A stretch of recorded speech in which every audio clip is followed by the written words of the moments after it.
Soyez bénis. Si vous voulez poser des questions, voilà. Toutes questions, hein. Si vous avez entendu par rapport à l'impudicité, la fornication, l'église de Pergame, ainsi de suite, si vous voulez savoir des choses, posez les questions. Voilà, je vois ceux qui sont connectés. Je vois Nzi Kwasigi, Marie-Josée, Richemont, je vois Aurélie, Cathy, je vois en tout cas tous les frères, je vois beaucoup de frères et sœurs. Donc voilà, et je suis là pour les questions. Le Saint-Esprit avec nous par la grâce du Seigneur. Voilà, mais j'espère que vous avez retenu tout ce on vient de dire par l'Esprit de Dieu.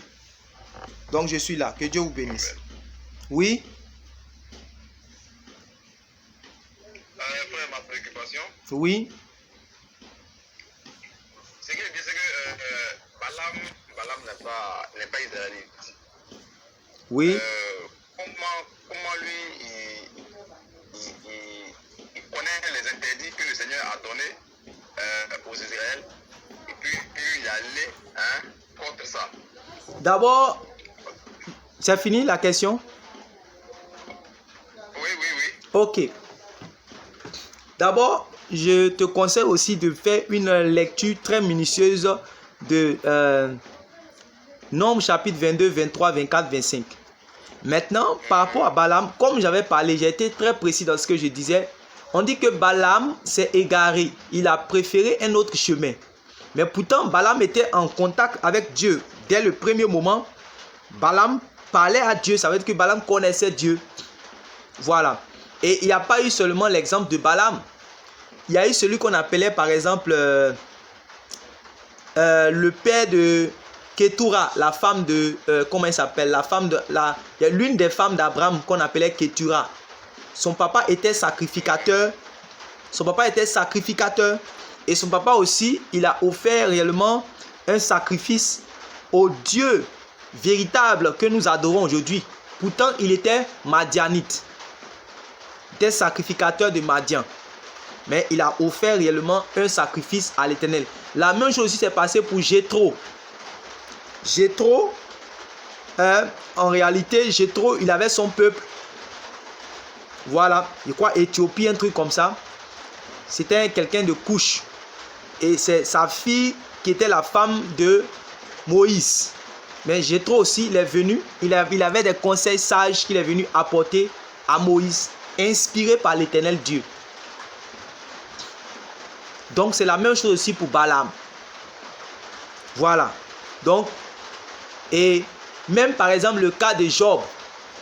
Job que vous voyez quand vous lisez là, c'était quelqu'un qui était avant l'époque de Moïse là. Job, quand vous lisez Job que vous lisez là, jusqu'à présent même les gens n'arrivent pas à bien détecter l'époque de Job. Voilà. Mais quand tu lis bien, tu vois que c'était quelqu'un, vu la connaissance et vu l'intimité qu'il avait avec Dieu, tu sais que c'était quelqu'un qui était avant même que le peuple d'Israël là était là. C'était bien avant. Mais il connaissait Dieu.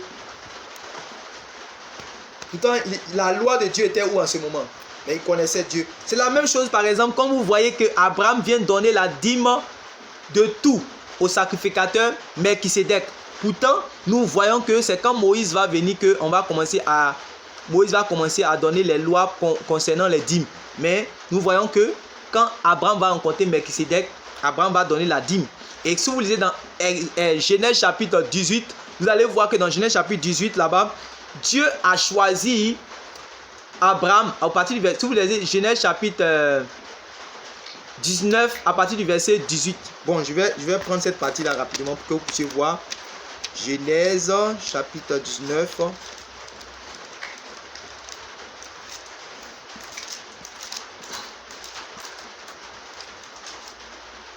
Si vous lisez le verset, voilà, le verset, Genèse chapitre 18, verset 19. On dit, car je l'ai choisi pour qu'il prescrive à ses descendants et à tous les siens après lui de faire la volonté de l'Éternel, en faisant ce qui est juste et droit, ainsi j'accomplirai les promesses que je lui ai faites. Donc, Dieu a choisi Abraham pour qu'il puisse faire connaître à ses descendants après lui les lois de Dieu, les commandements de Dieu, les préceptes de Dieu. Pourtant, les choses n'étaient pas encore écrites.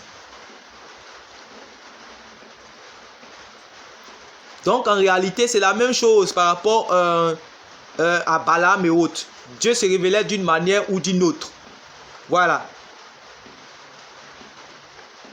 Donc, c'était quelqu'un qui connaissait Dieu. Si vous lisez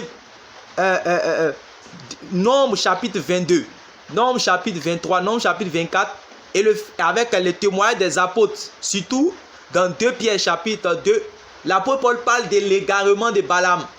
Jude aussi parle de la même chose, que c'est le salaire de l'iniquité qui l'a corrompu. Sinon, au départ, quand il fermait ses yeux comme ça, il voyait les visions de Dieu. Ce que Balaam a vu, Balaam a vu l'avènement du Seigneur Jésus. Et c'est dans la Bible. Balaam a vu le peuple, la formation du peuple d'Israël. Balaam a vu les choses qui vont se passer, qui ne sont même pas encore arrivées. Balaam a vu toutes ces choses-là. Et il dit, il était celui qui, lorsqu'il ferme ses yeux, il voit les visions de Dieu. Il était un voyant de renommée. Mais il voulait encore avoir une renommée. Il voulait, à cause des richesses, ça corrompit son cœur. Pourtant, quand il fermait ses yeux, il voyait les visions de l'Éternel. Mais maintenant, il a voulu maintenant, à cause de l'argent, combattre Dieu, combattre le peuple de Dieu. Et il est allé réellement toucher le salaire de l'iniquité. Or, le salaire de l'iniquité, c'est la mort. Donc, il s'est égaré. Il a quitté le chemin, comme les apôtres ont dit. Oui, ça va?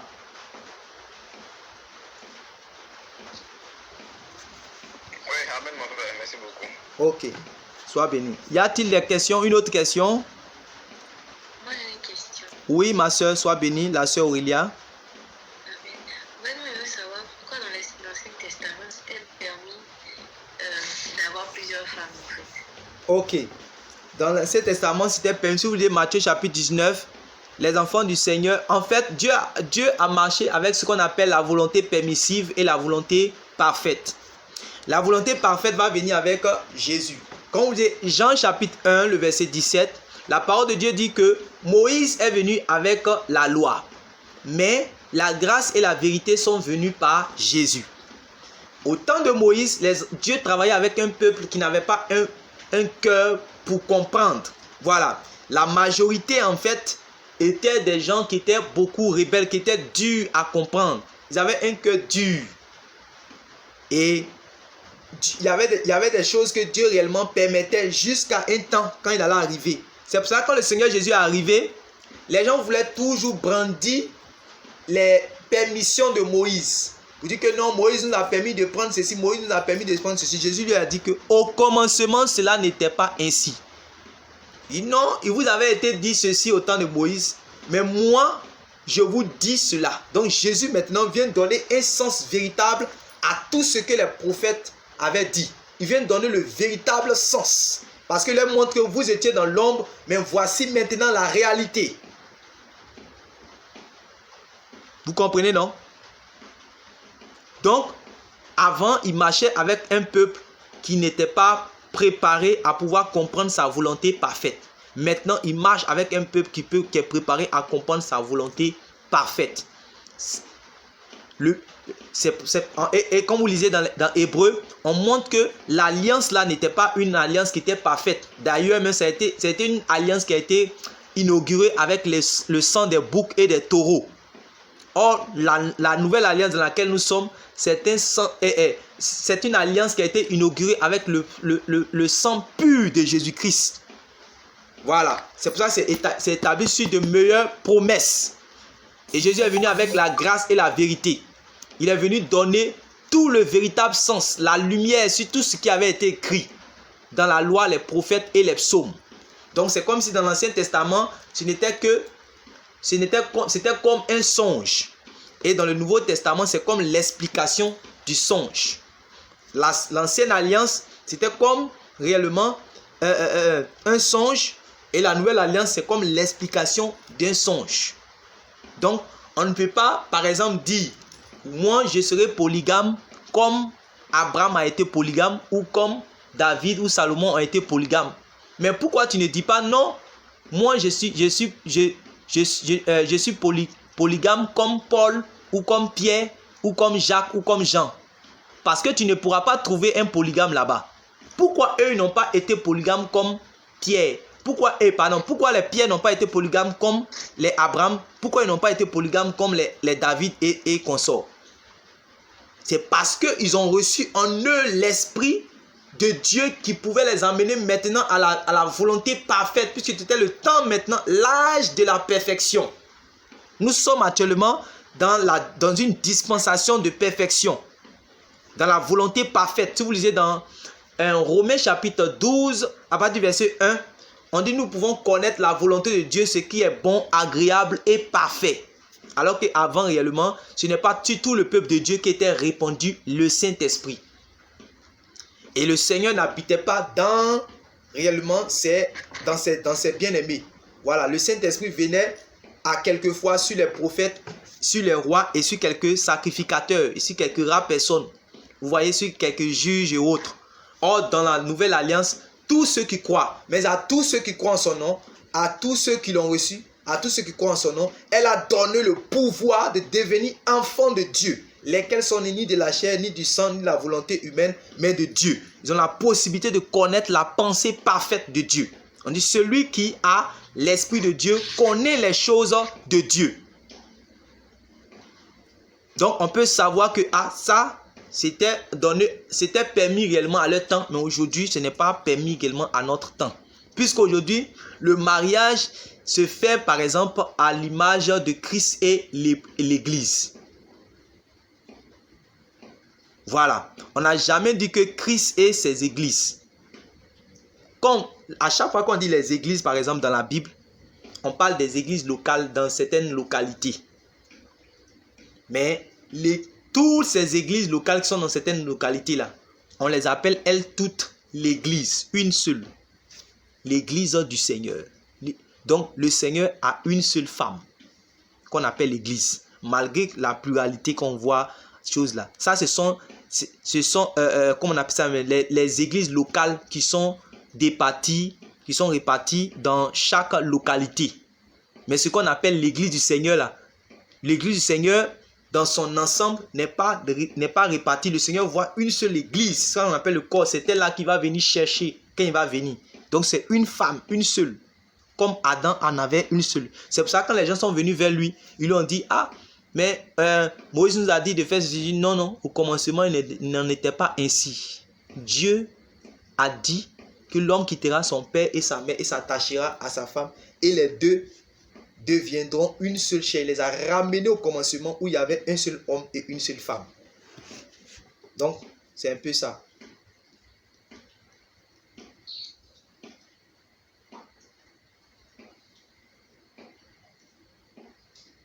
Oui, ça va? Oui. D'accord, y a-t-il des questions encore? Oui, mon frère. Oui. Parlant de vivre en concubinage. Parlons de quoi? Concubinage, oui. Voilà. Quelle est la définition réelle du concubinage? Bon, bien du concubine. La définition réelle. Selon la Bible. Hein. La définition réelle du concubinage, comme selon la Bible, il va prendre simplement le cas du Seigneur Jésus avec la femme samaritaine. Jésus, il est devant cette femme et il lui dit, va appeler ton mari. La femme lui a dit quoi? Je n'ai pas de mari. Jésus lui répond quoi? Tu as dit vrai. Pourquoi? Avec qui tu es n'est pas ton mari. Ça veut dire qu'elle vivait chez quelqu'un. Elle vivait chez quelqu'un avec quelqu'un. Maintenant, pourquoi Jésus n'a pas dit son concubin?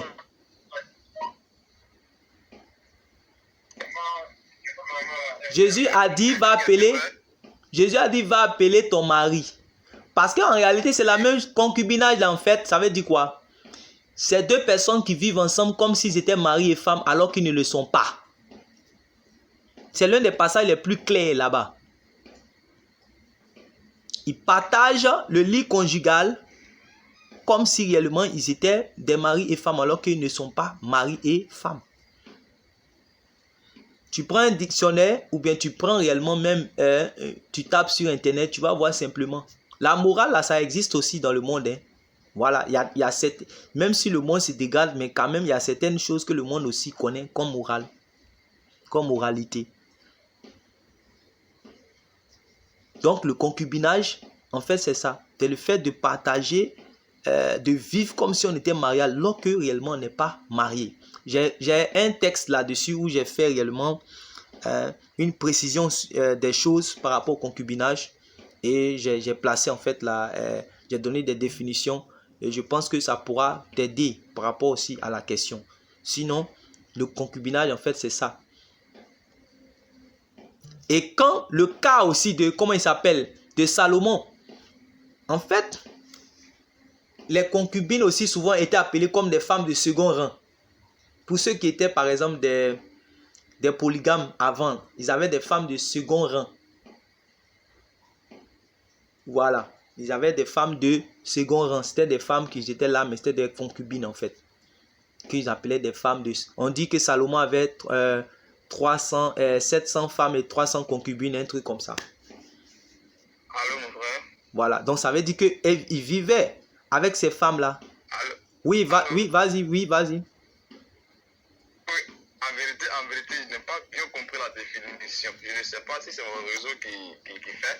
J'ai dit, dans Jean chapitre 4, Jésus avec une femme, il lui a dit de partir appeler son mari. Et elle a dit que ce n'est pas, et elle dit qu'elle n'est pas mariée. Et Jésus lui a dit que tu as raison, tu as bien fait de dire que ce n'est pas ton mari. Parce que celui avec qui tu vis là, celui avec qui tu es là, ce n'est pas ton mari. Et c'est la même chose aussi qui arrive aux gens qui vivent dans le concubinage. Ils partagent le même toit. Ils dorment ensemble, ils couchent ensemble. Ils font comme mari et puis femme le font. Là. Ils font tout ensemble. Mais en réalité, ils ne sont pas mariés. Donc ça veut dire quoi? On peut être ensemble, on peut coucher ensemble, on peut faire ça sans être marié, sans être mari et femme. Maintenant, il va te dire pourquoi maintenant le Seigneur Jésus l'a appelé. Il lui a dit va appeler ton mari. Et ça fait partie aussi de la nature. Vous allez voir que quand deux personnes vivent ensemble, même dans le quartier, même s'ils ne sont pas mariés, si la femme là vit chez lui là, le quartier vont commencer à les appeler mari et femme, alors qu'ils savent qu'ils ne sont pas mariés. C'est pour ça que Jésus, sachant qu'elle n'est pas mariée, il lui dit quand même va appeler ton mari. En fait, il ne veut pas la frustrer, mais il sait qu'elle n'est pas mariée. Et c'est la même chose. Et souvent, mais ça nous arrive. Voilà, tu arrives dans une maison, tu vois un monsieur là qui est avec sa femme. Peut-être que peut-être même tu sais que réellement ils ne sont pas mariés, mais bon, tu es arrivé, tu les as vus, mari et femme. Tu les as vus, ils sont là-bas, ils partagent le même toit, ils ont eu des enfants, tout et tout, mais tu sais qu'ils ne sont pas mariés. Tu seras, pour être en paix avec eux, tu vas dire que, ah, voilà, tu viens chez la femme, ah, et ton mari. Ou bien tu viens chez le monsieur et ta femme. C'est comme ça, c'est tout naturel. Et on a l'habitude de les appeler comme ça. Et comme on les appelle comme ça, souvent aussi, ils se considèrent comme étant mari et femme alors qu'ils ne sont pas mariés. Et ça, le danger du concubinage qui est là. Et même dans la loi, dans toutes les lois du monde, là, on connaît réellement ce que c'est que le concubinage. C'est le fait de vivre. Bon, s'il y a quelqu'un qui peut m'aider encore dans les définitions que tout le monde connaît, mais sinon, en fait, c'est ça. Il n'y a pas la même définition de la Bible, c'est la même définition de partout par rapport au concubinage. Même mariage, c'est la même chose. D'accord. Parce que, comme tu l'as bien signifié, frère. Oui. Voilà. Quand la Bible parle comme ça de concubine, tout à l'heure, c'est une femme du second rang. Oui. Ça, c'est la définition biblique.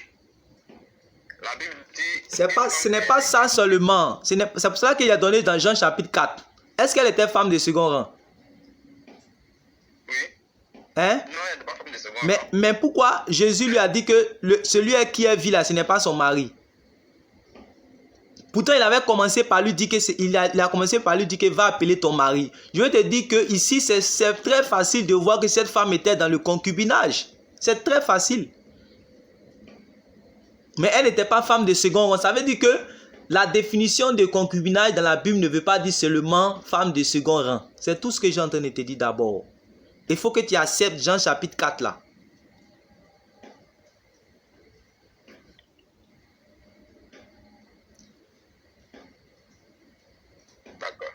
Voilà. Dans Jean chapitre 4, le Seigneur a dit d'abord, va appeler ton mari. Alors que lui sait qu'elle n'est pas mariée. Et elle maintenant, elle va dire que quoi? Que je ne suis pas marié, quoi. Maintenant, il va lui dire que tu as raison de dire que réellement, tu n'es pas, qu'on appelle ça, tu n'as pas de mari. Parce que tu as vécu avec plusieurs. Celui encore avec qui tu vis là. Il n'a pas dit celui avec qui tu as couché, il dit celui avec qui tu es là, celui avec qui tu vis là. Ce n'est pas ton mari. Et c'est cette situation, le fait de vivre, de partager le même toit, de vivre, d'avoir une relation maritale, mais cela n'a pas été honoré, cela n'a pas été officialisé. C'est pour cela qu'on appelle cela concubinage. Voilà. D'accord. Je ne sais pas si ça va nous faire, comment on appelle ça, un nouveau enseignement. Maintenant, quand est-ce qu'on dit deux personnes sont mariées? Parce que frère, il y a tellement d'enseignements. Deux personnes sont mariées lorsque réellement ces personnes-là sont... Parce que le mariage, j'ai déjà donné ces enseignements aussi, c'est en ligne aussi sur YouTube. J'ai donné aussi ces enseignements-là. Je pense qu'une fois, j'avais déjà donné ces enseignements où tu étais là. Mais je ne sais pas si c'est bien rentré dans ton esprit. Je répète encore la même chose. Le mariage, c'est dans la Bible depuis longtemps. Et on a vu comment les gens se mariaient. Jésus même, il a dit quand il va venir, ça sera semblable. Il dit l'avènement du Fils de l'homme sera semblable au temps de Noé et aussi au temps de Lot. Il dit les gens vendaient, les gens mangeaient, les gens buvaient, les gens se mariaient et mariaient leurs enfants. Les gens mariaient leurs filles, ils donnaient leurs filles en mariage. Donc ça veut dire que ce soit dans le monde, que ce soit avec le peuple de Dieu, le peuple d'Israël, il y a eu toujours, le mariage était tout la même chose. Ce sont les pères qui marient leurs enfants.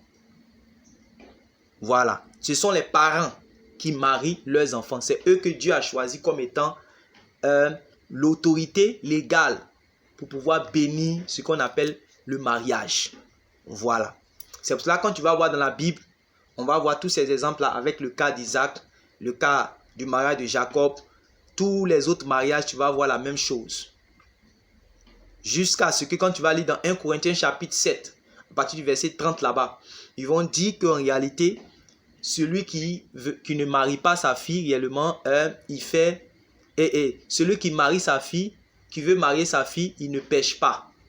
Voilà. Maintenant, celui qui ne marie pas sa fille, il fait mieux. C'est l'apôtre Paul qui parle là. Il parlait toujours cette même coutume ou bien culture du fait que les parents mariaient leurs enfants.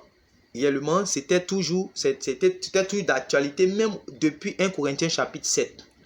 Et nous voyons que jusqu'à notre époque aujourd'hui, toujours il y a cette comment on appelle ça, mais il y a cette culture-là qui est là. Voilà.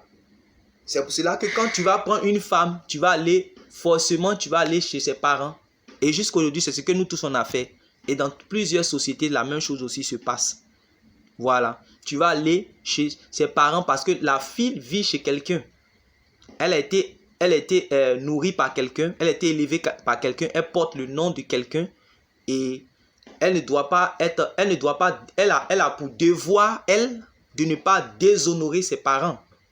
Voilà. Donc, pour ne pas déshonorer ses parents, alors la personne là, pour aller la voir, doit aller voir ses parents. Et tu peux lire cela dans la loi, tu peux voir cela avec Exode chapitre 22 et puis Deutéronome chapitre 22.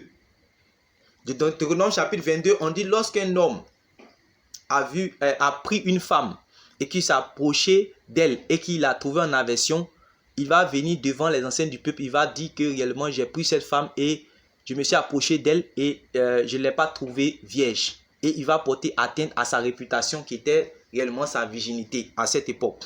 Et donc, quand il va dire cela, on dit automatiquement, écoute bien cette partie, que beaucoup de personnes ferment leurs yeux avec bandeau pour faire semblant de ne pas voir. Il dit que lorsque cet homme-là va dire cela, le père de la jeune fille va sortir, il va prendre réellement un drap. Et il va montrer ça comme étant réellement le signe. Et il va dire que voilà cet homme-là qui vient vous parler pour vous mentir ici. C'est moi, je lui ai donné ma fille en mariage. Voici le signe qui est là. Donc ça veut dire que les enfants d'Israël là, pour marier, on ne peut pas prendre une fille vierge comme ça, la prendre et puis la marier, pour aller la déposer à la maison comme ça se passe aujourd'hui avec les chrétiens mystérieux là. Où tu prends une femme et puis tu vas la déposer chez elle à la maison, fille de quelqu'un. On ne fait pas ça en Israël. Hein. Tu vas aller croiser son père et c'est lui qui va te donner sa fille. Et il y avait toute une cérémonie comme ça se fait aujourd'hui. Si tu veux, tu peux faire des recherches. C'est simple à savoir. C'est pour cela qu'il avait le droit de venir se mettre dans cette affaire. C'est là, beaucoup de personnes, quand ils lisent dans Deutéronome chapitre 2 et 22, ils commencent à partir du premier verset, le verset 13 là directement. Il dit, si un homme prend une femme et puis s'arrête là, si un homme prend une femme qui s'approchait d'elle, il a vu qu'elle n'est pas bien, et puis s'arrête là. Alors que quand il lit tout le passage, c'est simple à comprendre. C'est parce que le père était impliqué depuis le départ de cette affaire, depuis les fiançailles jusqu'aux noces. Il était impliqué. Voilà pourquoi il est venu se mettre le jour qu'il y avait problème. Il est venu montrer comme étant témoin. Il n'y a pas mariage s'il n'y a pas témoin. C'est impossible. On ne se marie pas à deux. Jamais de la vie. Même au commencement, il y avait un témoin.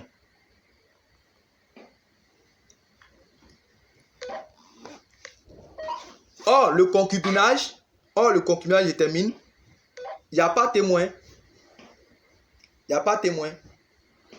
Et le problème avec le concubinage, c'est quoi aussi? C'est que les gens se lèvent, même dans le concubinage, aujourd'hui là, notre société est devenue tellement dépravée que un monsieur peut donner sa fille, il peut dire que bon, je connais le jeune homme, il sort avec ma fille, et puis bon, il y a longtemps, ils sont ensemble, ça fait 8 ans, ça fait 10 ans, tout et tout. Et donc, elle aussi, souvent, elle peut se considérer comme étant...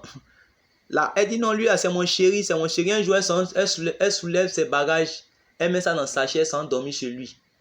Et son papa aussi sait que elle dort chez tel jeune homme. Donc, lui aussi dit que non, mais moi là, son papa me connaît. Il te connaît où? Il ne te connaît pas. C'est à cause de la naïveté de sa fille qu'il est obligé d'accepter. Sinon, il sait qu'il connaît le mariage. C'est un homme qui est conscient.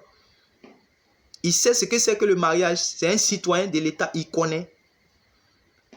Mais il est obligé d'accepter cela. Comme aujourd'hui, on est obligé d'accepter, comme on parle de concubinage, tout et tout. Sinon, devant Dieu, là, les gens ne sont pas mariés. Regarde, les fiançailles, quand on dit les fiançailles, c'est un mot anglais qui signifie engagement. Ça veut dire engagement. Et quand on est dans cet engagement-là, il y a un processus jusqu'à ce qu'on aboutisse aux noces.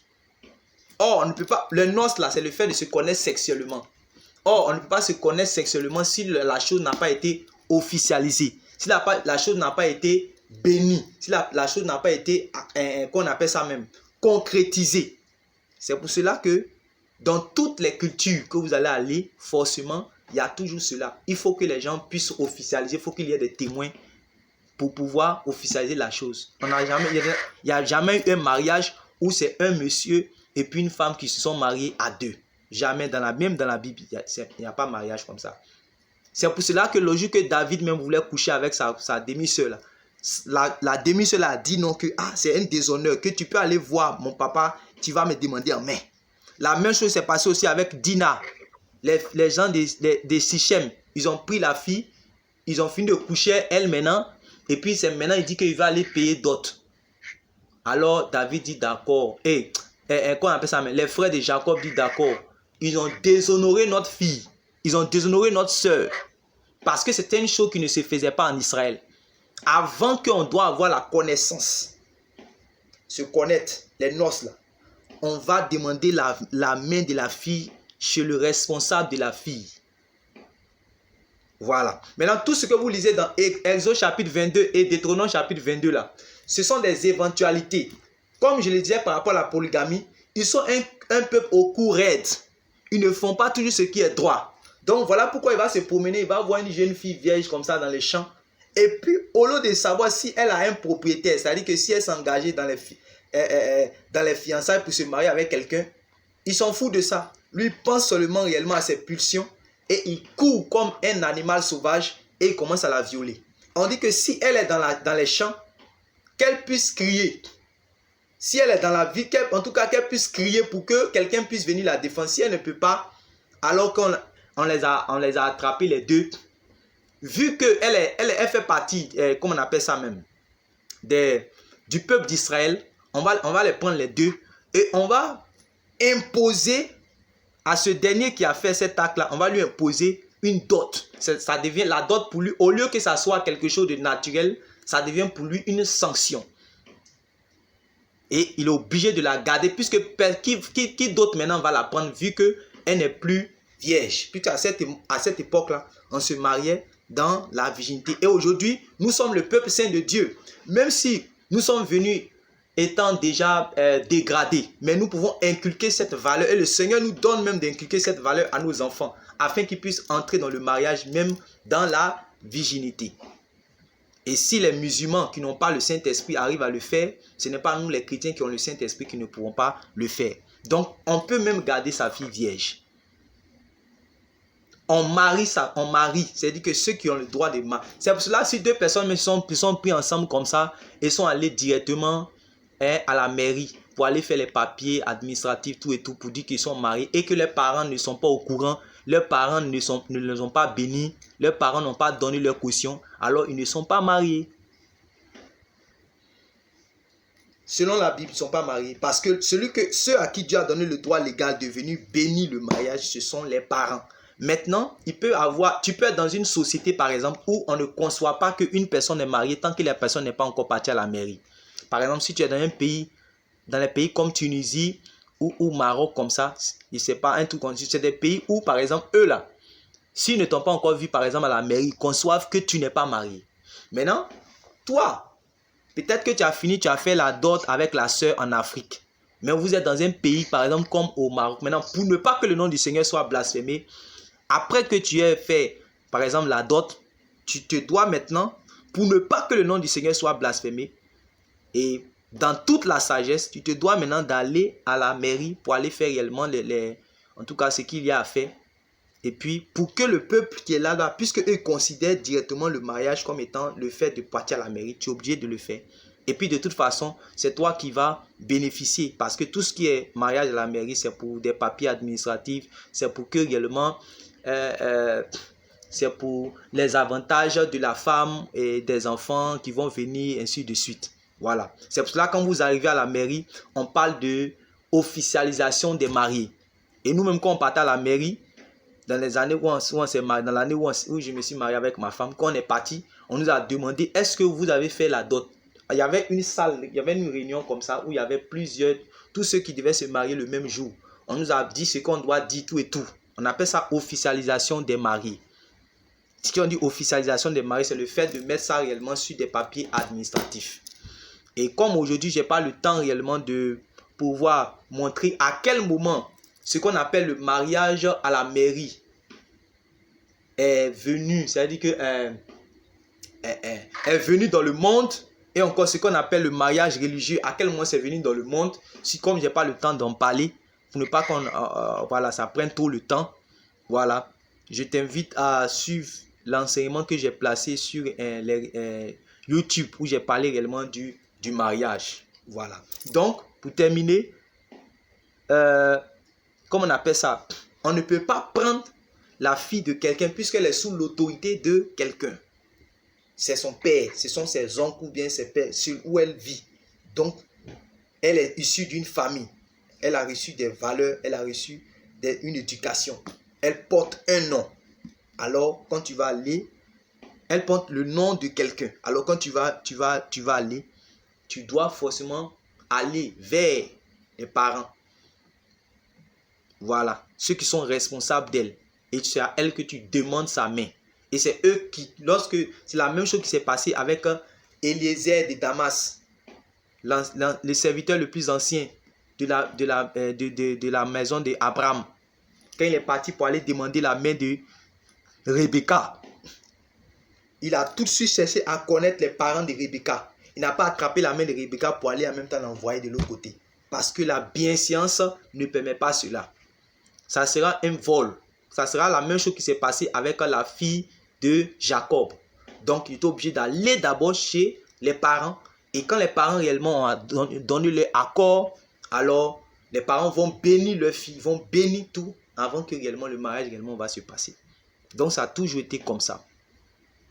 Voilà. Donc, voilà un peu. Maintenant, il y a un petit cas qui me scandalise un peu. Peut-être que c'est moi, je n'ai pas bien compris. Oui. Entre Abigail avec le roi David. Oui. Tu connais un peu l'histoire déjà, mon frère? Oui, oui. Maintenant, par rapport à Abigail avec le roi David, regarde dans quel contexte eux ils étaient. Regarde dans quel contexte eux ils étaient. C'est-à-dire qu'il y a des choses permissives. David, c'était quelqu'un qui était polygame même d'ailleurs. David, et puis c'était quelqu'un qui était un guerrier. Il pouvait arriver dans un village, puisque c'était quelqu'un qui combattait, il pouvait combattre tous les gens là-bas, par exemple tuer, et puis prendre 2, 3 comme femmes. Dieu permettait cela. Et il y a certainement, parmi toutes les femmes qu'il a eues, il y a certainement des femmes qu'il a eues comme ça. Par exemple, la maman même de Salomon, comment il a eu? Il a tué son mari pour l'avoir. Si tu te demandes d'aller tuer quelqu'un pour avoir sa femme, est-ce que toi-même tu auras la conscience pure? Je te dis une chose. L'enseignement que tu écoutes là, aujourd'hui tu viens d'entendre la voix de l'esprit qui t'a parlé par rapport à quand j'ai parlé, par rapport à toutes ces choses. Peut-être que ce n'est pas sûr que tu vas entendre ça une autre fois encore, un autre jour. La voix que tu es en train d'entendre aujourd'hui là, pour te dresser sur le droit chemin. Peut-être que tu ne vas pas entendre ça comment on appelle ça, mais on ne sait jamais. C'est Dieu qui a fait, peut-être aujourd'hui tu es connecté, puis on entend nous parler également de ça. Pour que cette chose-là, ça soit clair dans ton esprit. L'enseignement qui dit que oui, il a fait des fiançailles, le fiançailles est devenu mariage, non, on peut se connaître avant, tout ça là. C'est ça qui est doctrine de Balaam là. Il y a les gens qui sont en train de jeûner pour avoir Saint-Esprit dedans. C'est quel Saint-Esprit ils vont avoir? Ils sont dans le concubinage, ils sont dans le péché, ils sont dans la fornication chronique. Parce qu'ils commettent la fornication comme si réellement ils étaient mariés. Et ils commettent la sexualité comme s'ils étaient mariés. Voilà pourquoi on parle de fornication. La fornication, c'est le fait que deux personnes se mettent ensemble et puis ces personnes-là commettent, voilà, la sexualité pendant qu'il n'y a pas eu la bénédiction du mariage. C'est comme ça.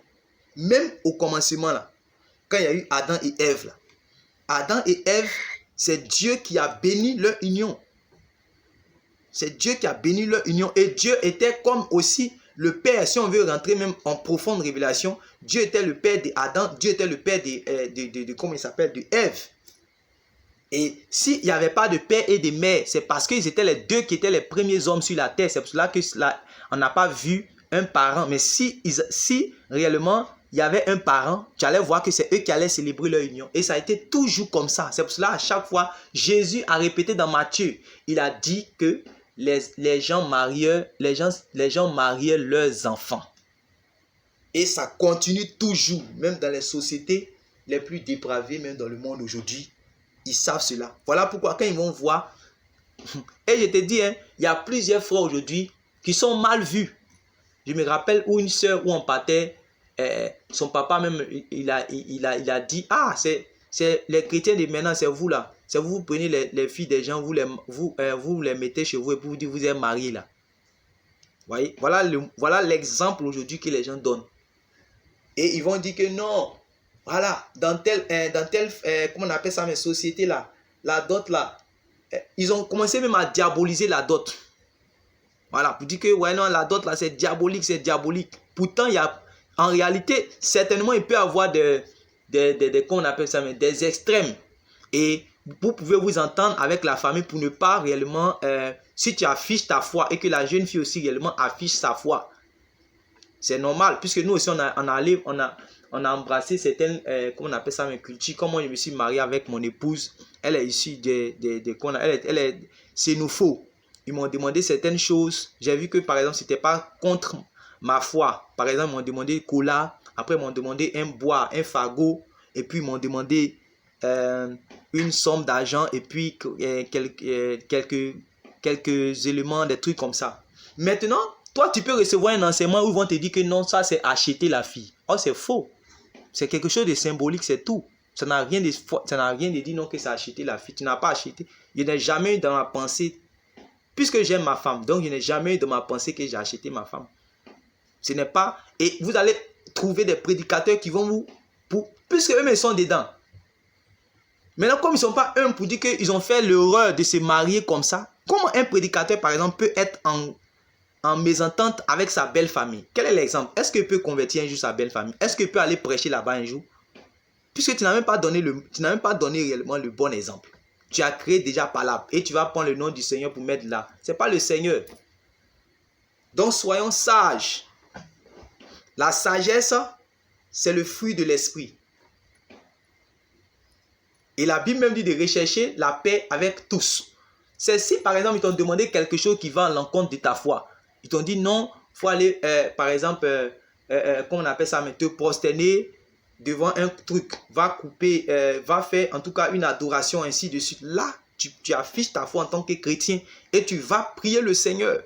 Et comme Dieu réellement est un Dieu qui agit, il va se manifester. Vous pouvez aussi arriver dans des cas où les listes de dots sont vraiment exagérées, comme dans certaines cultures et autres.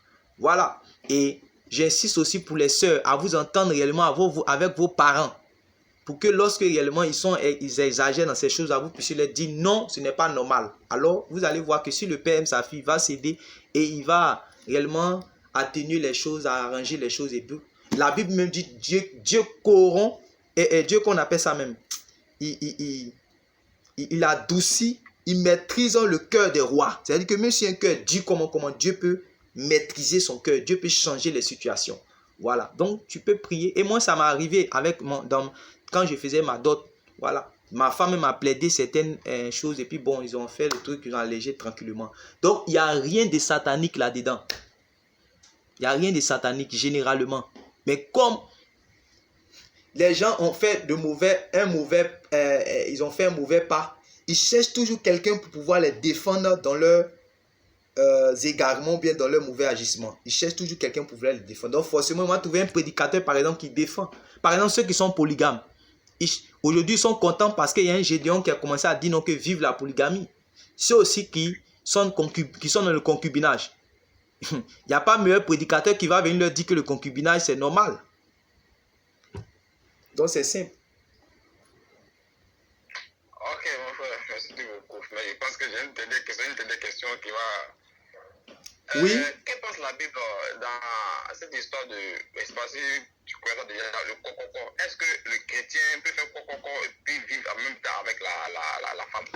Parce que quand tu vas aller faire coco, je prends un exemple. Ça c'est en Afrique. Chaque pays a ses coutumes. Hein. Voilà. C'est-à-dire que... Et puis toutes les coutumes ne sont pas diaboliques. Toutes les cultures ne sont pas diaboliques. Il y a certaines choses qui sont souvent symboliques. C'est pour cela que vous allez voir que quand Abraham va aller... Tu as bien saisi ma question, frère. Oui, j'ai bien saisi ta question. Je suis en train de dire quoi? Que par exemple, ce que tu es en train de dire, peut-être qu'il y a d'autres qui sont en train de nous suivre, qui sont peut-être en Europe, ou bien qui sont des blancs, ou bien qui vont suivre aussi cette vidéo que je suis en train de te donner.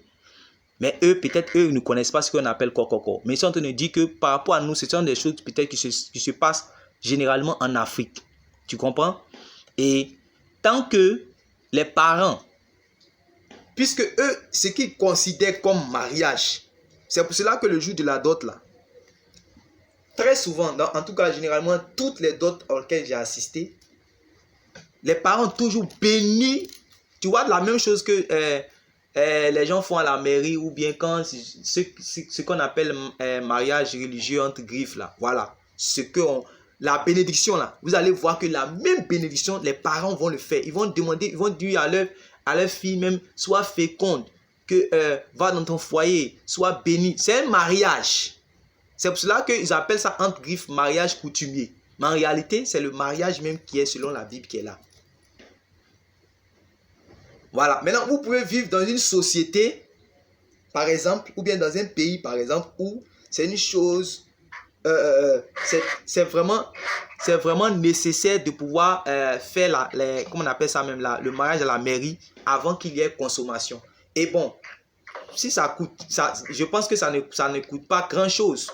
Ça coûte moins même que les moyens que tu vas mettre dans la dot. Mais comme souvent les gens aiment aussi des tapages, voilà, c'est ça qui fait qu'ils n'arrivent pas à se marier. Sinon à la mairie là souvent, à notre temps c'était 30 000. Peut-être maintenant c'est devenu 40 000 mais 50 000, voilà, selon les endroits.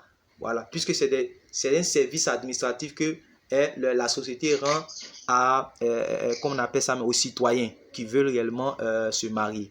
Maintenant, par rapport au coco que tu es en train de dire, comme je le disais, tu vas voir que quand quelqu'un va aller faire coco, le père, parce que là-bas c'est la demande. C'est-à-dire que c'est là que, par exemple, on allait demander la main de la fille. Mais on fait la demande, il faut qu'on accepte cela aussi. Donc, pour accepter, ils vont dire que, ok, on accepte, mais on va faire telle cérémonie.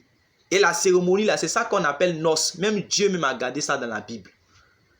C'est pour cela, je vais te poser une question. Et l'enseignement, peut-être que tu as entendu, a mal signifié cela. Toi, où tu es là? Tu es enfant de Dieu, non? Amen. Ok. Tu fais partie de l'église du Seigneur, non? Amen. Voilà. Maintenant, l'église, actuellement où nous sommes,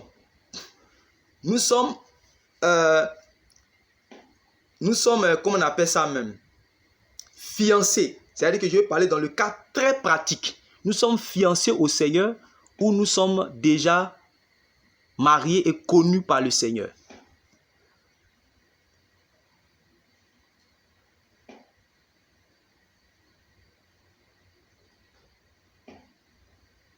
C'est une question? Oui? Il faut répondre. Ok. Si tu lis 2 Corinthiens chapitre 11, verset 2, je vais demander à quelqu'un de lire 2 Corinthiens chapitre 11, verset 2.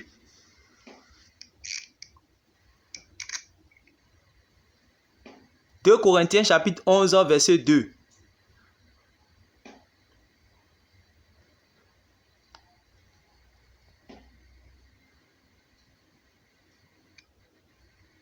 Corinthiens chapitre 11, verset 2. Faut lire avec vie, oui?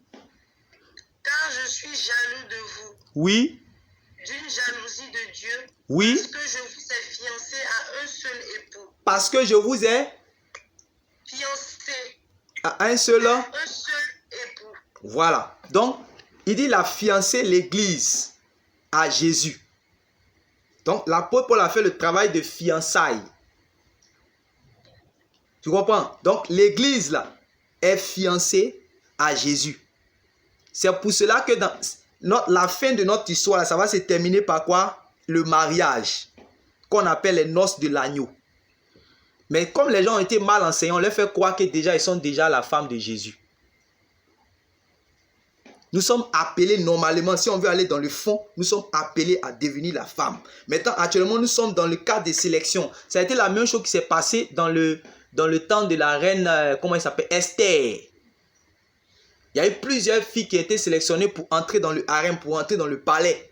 Mais dès qu'elles sont entrées dans le palais, elles n'étaient pas en même temps la femme du roi. Il fallait un temps de préparation pour qu'une d'entre elles soit l'élue, soit choisie. Et c'est elle qui va réellement connaître le roi pour être la reine à ses côtés. Et c'est pour cela que je vous invite à prendre Éphésiens chapitre 5, le verset 25 jusqu'à 27, là-bas tu vas voir. Et dans Apocalypse chapitre 19, ils vont dire maintenant que les noces de l'agneau sont arrivées. Or, tu sais que c'est dans les noces qu'on connaît. Il y a la connaissance. C'est dans les noces qu'il y a la connaissance. Et si tu lis, comment on appelle ça aussi, Psaume chapitre 45, c'est là il y aura le mariage du roi le plus beau, de l'homme le plus beau du monde. C'est ce qu'on appelle le fils de l'homme. Il sera auprès réellement de l'épouse. Et là-bas, il y aura aussi les noces. C'est pour ça dans l'Apocalypse, on dit que les noces de l'agneau sont arrivées. Or, actuellement, nous sommes à la préparation des noces. Les noces n'ont pas encore été. Or, c'est dans les noces qu'il y a la connaissance. Voilà pourquoi l'apôtre Paul a bien fait de dire, et c'est ça. Il dit que je vous ai fiancé. Je vous ai engagé. Puisque les fiançailles sont un engagement. Donc maintenant, on est dans une préparation pour être l'épouse. Or, ce qu'il ne faut pas oublier, voilà pourquoi il y a tout en même temps dans l'évangile. Ce qu'il ne faut pas oublier, c'est que dans les fiançailles, puisque dans les préparations, si tu n'es pas bien préparé, tu risques de ne pas être l'élu. C'est pour cela que lorsque Joseph était avec Marie, écoute bien, et là aussi, c'est un point, aussi quand les gens enseignent mal, ça risque de perdre les gens. Lorsque Joseph était avec Marie, la mère de Jésus, vous allez voir que Joseph va voir que réellement, il va certainement, peut-être qu'il a dû entendre et tout, que réellement, elle a pu lui peut-être voir même quelques signes, que réellement, elle est enceinte. Et dès qu'il a compris ça, il a dit que, c'est qu'elle a trompé dans son cœur. Il a commencé à comprendre dans son cœur qu'elle a trompé. C'est-à-dire que elle a couché avec quelqu'un d'autre. Or, ça, c'est passible vraiment de sanction à la mort en Israël, selon Deutéronome chapitre 22 et puis Exode chapitre 22. Donc, on dit comme c'était un homme de bien, au lieu d'appeler tous les anciens directement, et puis de dire que, elle m'a trompé, et puis ils vont commencer à la lapider. On dit que c'était un homme de bien, il ne voulait pas la diffamer, donc alors il a décidé de se retirer secrètement. Donc c'est comme s'il était dans son droit légal de se retirer secrètement. Tu comprends? Il était dans son droit légal de se retirer secrètement. Maintenant, l'ange va venir vers lui, l'ange venant va dire que non, ne crains pas de prendre Marie, ta femme. Et c'est là que plusieurs ont établi une doctrine selon laquelle une fiancée est la femme. Tu vois comment c'est quand même terrible. C'est comme si moi je vais par exemple chez quelqu'un, je vais prendre mon épouse. Voilà, je vais prendre mon cas par exemple quand je suis allé pour faire par exemple la demande. Et que automatiquement on a fixé, et c'est la même chose qui s'est fait, la même chose que nous on a fait, c'est la même chose qui se faisait aussi en Israël. Quand vous partez par exemple pour faire la demande, on fixe le jour des noces pour que vous puissiez faire réellement ce qu'on appelle le jour des noces là, tout le monde est là. C'est-à-dire que la nuit là même, là, les gens sont là, ils sont en train de fêter, et puis on vous met au milieu comme ça, tout et tout. C'est comme s'il y a une fête qui est là. Et puis maintenant le mari, et puis comment on appelle ça, les mariés sont là-bas, ils vont se connaître tout et tout, voilà. Et donc, quand on allait faire réellement la demande, puis on a fixé réellement le jour, elle directement, elle se considère, elle connaît le jour où on va faire la dot. Donc à partir de là, elle se considère déjà comme étant ma femme. Et moi, je me considère déjà comme étant son mari. Puisque c'est un engagement pour le mariage. Ce n'est pas une étude comme aujourd'hui les gens comprennent cela dans le monde. Ça, c'est la sauvagerie. Voilà. Jusqu'à pour faire une chanson pour dire non que c'est jusqu'à quand tu vas m'étudier, jusqu'à, je ne sais pas qui a chanté ça, c'est jusqu'à quand tu vas m'étudier, voilà. Ça, ce n'est pas une étude. C'est un engagement pour le mariage. C'est pour cela même qu'on fixait automatiquement le jour. Et pour nous, c'est la même chose. Dès qu'on allait faire la demande nette, on a fixé le jour. Parce que tu viens pour marier quelqu'un. Tu ne viens pas pour étudier quelqu'un. Normalement. Voilà. Donc, tu viens pour marier quelqu'un. Donc, on a fixé automatiquement le jour des noces qu'on appelle la dot. Voilà. Mais dès l'instant qu'on a fixé cela là, puisque c'est quelqu'un que je vais aller prendre pour aller la mettre dans ma maison pour vivre avec elle et sous la bénédiction de ses parents comme étant ma femme et moi étant son mari. Donc, automatiquement, c'est ma femme. Donc, elle n'a pas le droit réellement de me tromper. Et moi, je n'ai pas le droit de la tromper. Puisque on s'est engagé pour nous marier. On s'est engagé pour qu'on puisse se marier. Donc, si par exemple, moi je trompe à ce moment-là, automatiquement, j'ai trahi réellement à l'alliance. Et si elle me trompe, elle a trahi aussi à son alliance. On se doit de se garder pur jusqu'à ce que les noces là réellement arrivent. Et c'est la même chose aussi qui s'est passé avec Joseph et puis Marie.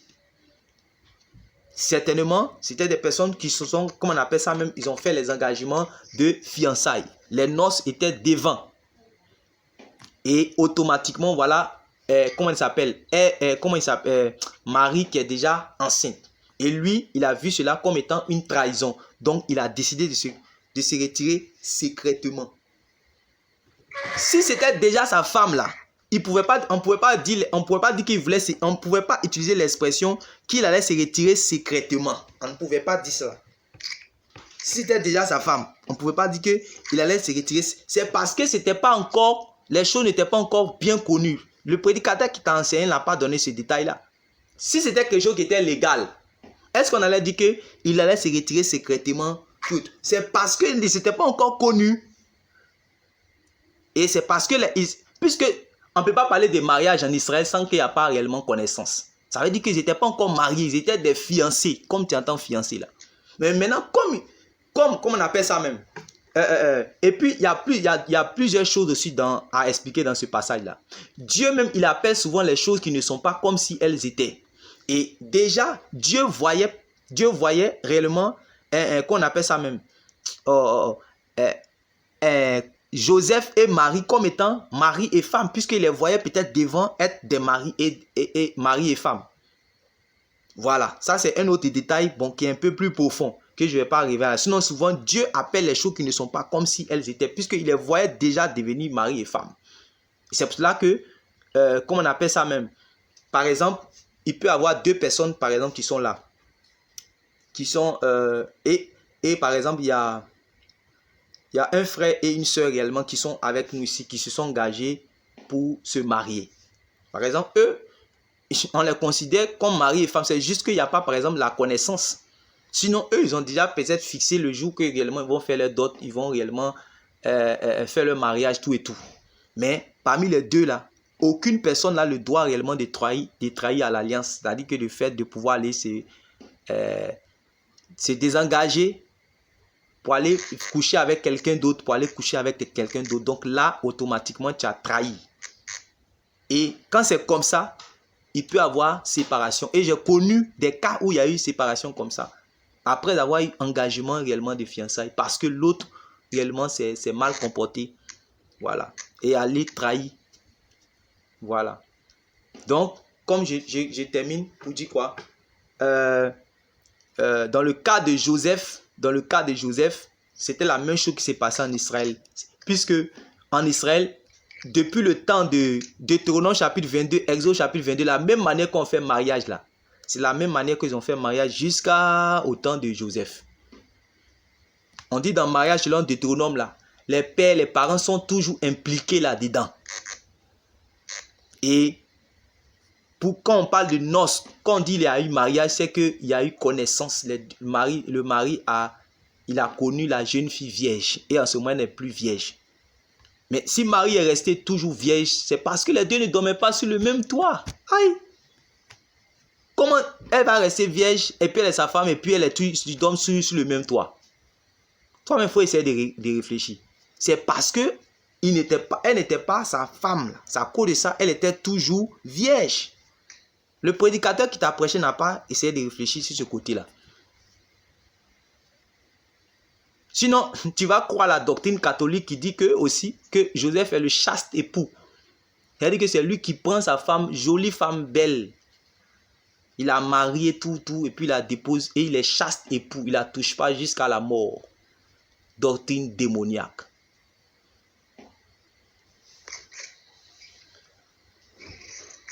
Donc, c'est parce qu'il ne vivait pas sur le même toit qu'elle était restée toujours vieille. Maintenant, après, il apprend que, puisque les grossesses, quand quelqu'un a une chose en cerveau, voilà, on peut commencer à tousser, le village devient pâle, Joseph commence à voir, on dirait que, peut-être même les gens du quartier, la cour, on dirait que, de part et d'autre, il y a beaucoup de choses qu'on ne peut pas expliquer dans les Écritures ici. Que, il y a une chose qu'on appelle ça même, on dirait que la jeune fille là, on dirait l'enceinte, Joseph a entendu ça, ou bien peut-être lui-même il a commencé à voir cela. Dès qu'il a vu net, on dit qu'il voulait rompre secrètement. Si on dit il voulait rompre secrètement sans la diffamer là, c'était parce qu'en réalité, c'était pas réellement sa femme en tant que telle qui vivent réellement sur le même toit. Mais on dit maintenant de craindre, voilà ce que l'ange va dire. Écoute bien cette partie. Ne crains pas de prendre Marie, ta femme. C'est maintenant il allait prendre. C'est-à-dire que malgré ce qui est là, l'ange lui dit que, puisqu'il veut partir, l'ange l'encourage pour dire non, qu'il faut la prendre comme ça. Parce que ce que tu vois là, c'est Dieu qui a mis ça dans son ventre. Et Joseph a eu la foi, il a cru en la parole. Il a lu malgré qu'elle était dans... Et on dit que il ne l'a pas connue jusqu'à ce qu'elle puisse accoucher son premier enfant qui était Jésus.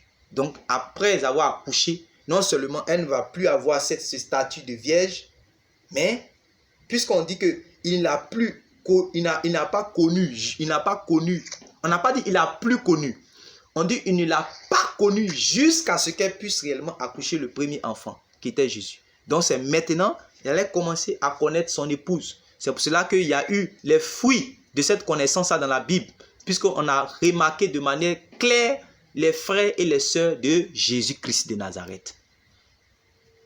C'est clair? Oui, très clair, mais il y a une autre préoccupation sur le cas de Coco que j'avais dit tout à l'heure. Là quoi? Donc si je comprends bien, Coco, Oui. si je comprends bien, oui. Voilà, le frère qui va voir les parents de la jeune fille pour faire Coco n'a pas le droit de vivre avec la fille. Puisque les parents eux-mêmes ne considèrent pas comme étant le mariage. Eux-mêmes là, tu vas les demander, ne considèrent pas ça comme étant le mariage. Donc ce n'est pas un mariage. Tu dois réellement faire ce qu'il lui a fait. Parce qu'eux vont te dire que pour marier notre fille, par exemple, voilà comment tu vas la marier. Voilà. Et ils savent ce qu'on appelle mariage. Sinon, ils savent que ce n'est pas mariage. Et tout le monde sait que réellement ce n'est pas mariage. C'est juste que tu as fait, comment on appelle ça même, le coco là, c'est comme si tu allais demander la main. Maintenant, eux vont te dire que oui. Ok, on a compris, alors on va faire maintenant les noces. C'est les noces là en fait, comme oh Seigneur. Les noces là, c'est ça que vous appelez, on appelle dot ici là.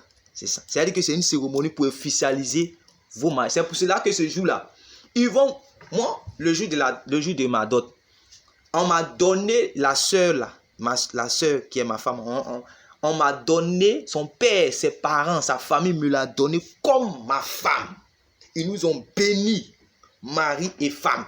Ils nous ont bénis pour avoir des enfants. Ils nous ont tout ce qu'on appelle bénédiction dans le mariage. C'est ça qu'on a fait. Et ça se passe dans toutes les dots. J'ai assisté à plusieurs dots et ça se passe dans toutes les dots. Puisque réellement c'est ça. Ce sont les parents que Dieu a choisi comme autorité légale pour bénir. Maintenant, vous, comme j'ai dit, j'ai donné ce détail-là. J'ai dit, vous pouvez être dans une société. Et aujourd'hui, ça ne coûte rien. Mais comme les gens aiment gaspiller inutilement dans l'affaire des mariages, c'est pour cela que ils sont obligés de pouvoir attendre jusqu'à 6 mois comme ça. Ou bien, souvent même 1 an. Et peut-être ils peuvent être dans une société où c'est vraiment enfreindre les mœurs si deux personnes vivent ensemble et puis ne sont pas passées à la mairie. J'ai donné un cas, par exemple, dans le cas de Tunisie et Maroc et autres.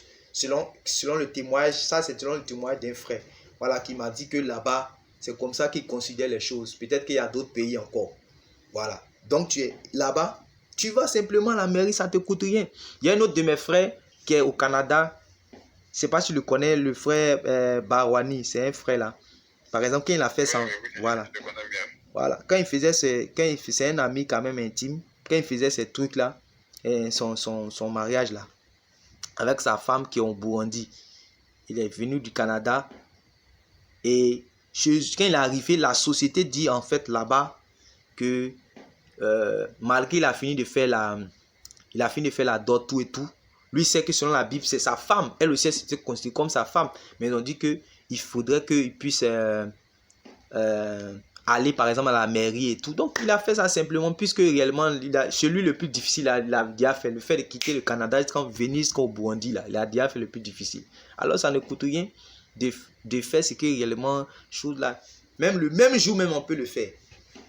Le même jour tu as fini de faire ou bien le lendemain ou bien la semaine qui suit ou bien tout tu peux le faire tranquillement, il n'y a pas de souci.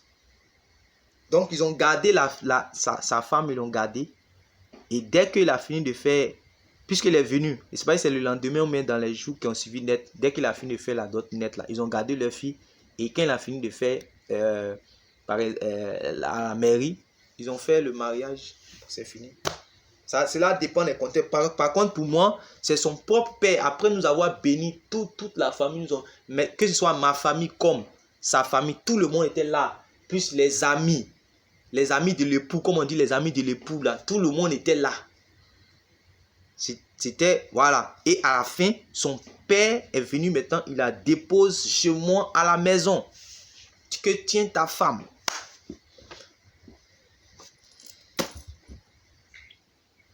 Donc, c'est ça qu'on appelle le mariage. Donc, voilà un coût de mariage gratuit, sans payer 10 000, sans payer 5 000.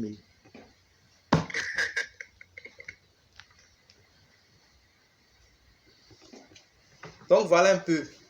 Maintenant, pour terminer, si vous êtes en une assemblée, par exemple, que vous avez fini, en réalité, ce n'est pas au...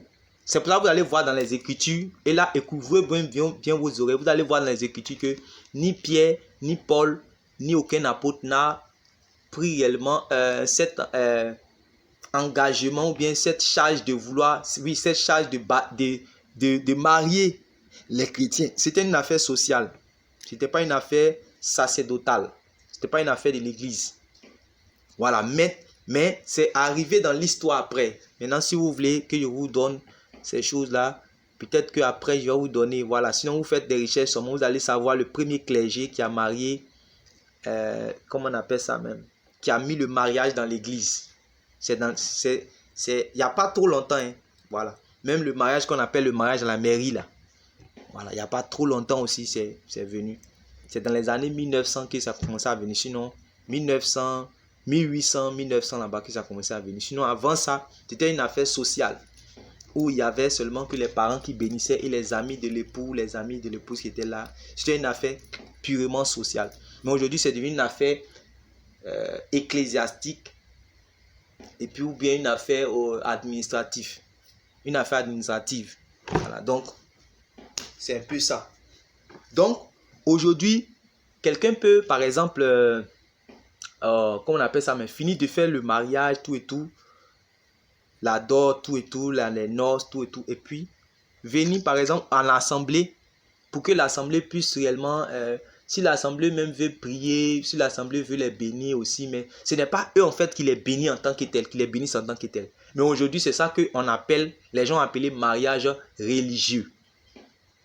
Voilà. Sinon, en fait, tu ne vas jamais voir Pierre, ni Paul, ni aucun apôtre réellement qui a eu cette charge de venir bénir réellement les mariages. Puis c'était une affaire réellement des parents. Voilà pourquoi si tu lis 1 Corinthiens chapitre 7, verset 30 là-bas, je vous exhorte même à lire. Si vous lisez ça, vous allez voir qu'il a dit que ce sont les parents qui marient leurs enfants.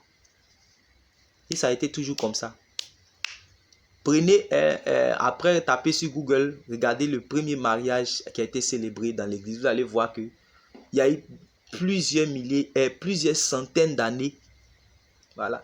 Même, il y a plusieurs centaines d'années avant que réellement l'histoire, qu'on appelle ça même, le mariage va être introduit réellement dans les religions.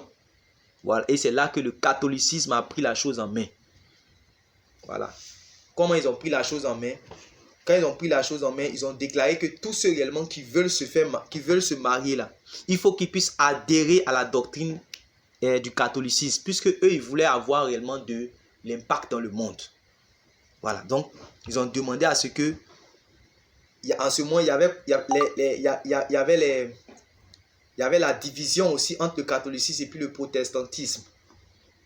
Le catholicisme, ils étaient dans les coins avec comment on appelle ça, ce qu'on appelle le clergé, et ils appelaient les autres les laïcs. Et tous ceux qui ne croient pas à la doctrine du clergé, on les appelait les hérétiques. Donc ils ont appelé tous ceux qui étaient les protestants comme étant les hérétiques. Et aussi tous les païens qui ne veulent pas adhérer à la doctrine du catholicisme romain, on les appelait aussi des hérétiques ou des païens.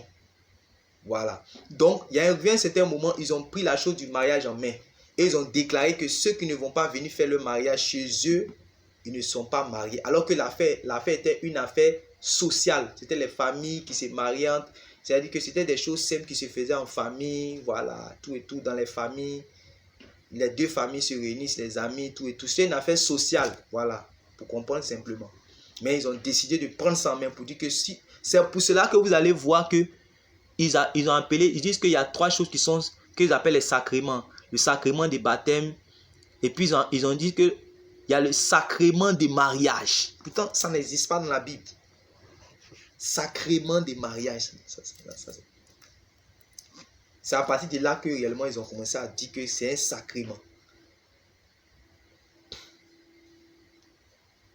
Ouais. Et quand maintenant ils ont fait comment on appelle ça, mais ils ont fait cela, ils vont, comment on appelle ça même, institutionnaliser ça dans leur doctrine. Pour dire que si quelqu'un n'est pas marié, c'est pour cela que j'ai un oncle par exemple, il est dans le catholicisme. Il y a ma grande soeur qui est aux États-Unis et ma cousine qui est aux États-Unis. Elle a son, qu'on appelle ça, son mari qui est venu. Il y a un chanteur qu'on appelle, c'est pas si c'est David Guetta ou bien quoi là. C'est son grand frère. Donc lui, il est en Espagne, en France et puis aux États-Unis. Les trucs comme donc. Lui, il devait venir maintenant en Afrique pour venir faire le mariage ici. Donc il est venu. Tout ce qu'ils ont demandé. Ils ont fatigué le monsieur là-haut. Tout ce qu'ils ont demandé, le blanc là, il a fait. Il est venu, tout et tout. Il a quitté, en tout cas l'Occident, il est venu en Afrique ici. Il est venu faire le mariage de ma cousine. Donc quand il a fait la dot, tout et tout, il repart. Voilà mon oncle qui dit non que même si elle a fait d'autres là-haut, ils sont partis à la mairie puisque elle n'a pas fait, elle n'a pas fait ça le mariage religieux par un prêtre qui va la bénir, alors il considère qu'elle est dans le concubinage. Lui comme ça il n'a pas raison puisque la chose n'est pas biblique. Le fait qu'il est venu et que les parents les ont bénis. Vous voyez, les parents les ont bénis. Il y a eu le mariage selon la Bible et puis selon réellement toutes les mœurs. C'est parce qu'il sait que c'est ça qui est le mariage. Voilà pourquoi il a fait le déplacement. Sinon, il pouvait réellement rester là-bas. Mais s'il a fait le déplacement, c'est parce qu'il savait que c'était quelque chose de très important. Donc, il est venu. Lui qui est un blanc, il est venu pour faire réellement.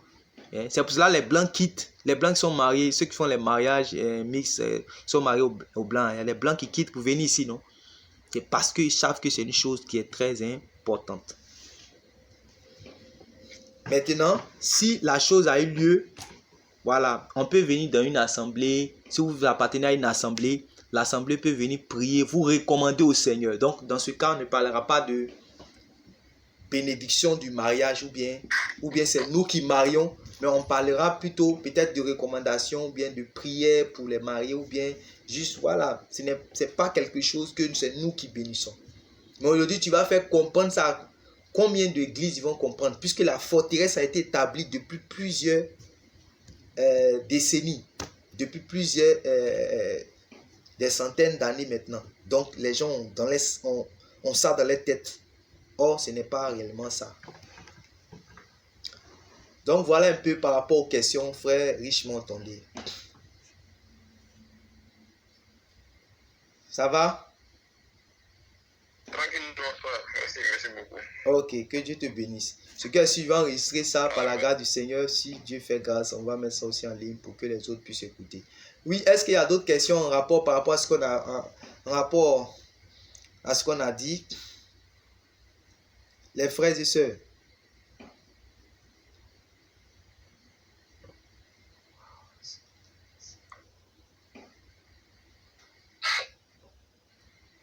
Sœur Aurélia, sœur Cathy, sœur Marie-Victoire, sœur Yasmine, Sidibé, sœur Marie-Josée, si vous êtes là.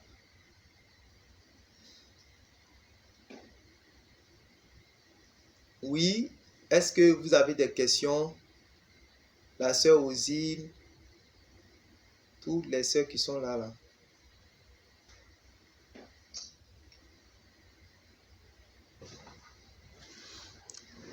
Amen. Alors, je crois que pour vous tous, c'est clair.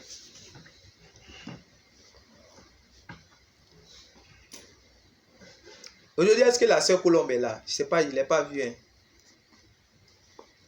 Non, elle n'est pas là. Comment? Elle n'est pas là. Ah, d'accord, d'accord. La sœur Cathy, tu as des questions? Par rapport au thème d'aujourd'hui? Oui. Non, par rapport au thème d'aujourd'hui, j'ai pas de questions. Ok, ok. Que Dieu te bénisse. J'avais juste des questions, mais pas en rapport avec le thème d'aujourd'hui. Oui. Si, en tout cas, si quelqu'un a une question par rapport au thème d'aujourd'hui, je laisse d'abord. Sinon, j'avais une question. Ok.